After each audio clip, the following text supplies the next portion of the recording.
Hello everybody, and welcome back to another edition of Top 10 with Alex. Today I'm pleased to let you know that we have a special guest chef. Please welcome Adam.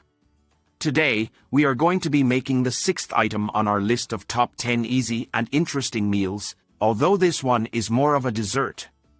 But I think you'll enjoy it at any time of the day or night. So, without further ado, I'll turn it over to Adam. Hello everyone, it's nice to be here. Today's recipe is a simple one for a quick and easy chocolate mug cake that can be made in just a few minutes using a microwave.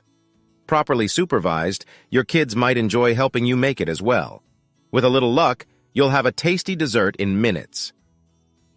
To make this cake, you will need a microwave-safe mug, a whisk, and measuring spoons and cups. That's it. So cleanup is easy as well. The ingredients required for this recipe include all-purpose flour, granulated sugar, unsweetened cocoa powder, baking powder, salt, milk, vegetable oil, and vanilla extract. Most of these ingredients are pantry staples that you probably already have on hand, making it easy to whip up this cake on a whim. To start, you'll need to whisk together the dry ingredients, including the flour, sugar, cocoa powder, baking powder, and salt in the mug.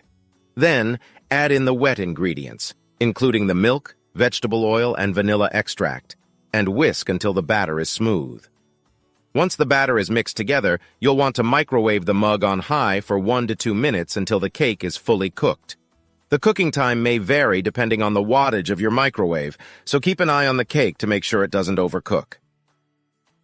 Once the cake is done, let it cool for a minute or two before eating. You can also top it with your favorite toppings, such as whipped cream, chocolate chips, or fresh fruit, to make it even more delicious.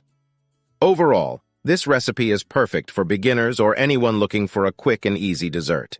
It's a fun and simple way to satisfy your sweet tooth without having to spend too much time in the kitchen. Thank you, Adam, that looks delicious. A full list of ingredients and instructions is in the description below. Please consider liking this video and subscribing to the channel.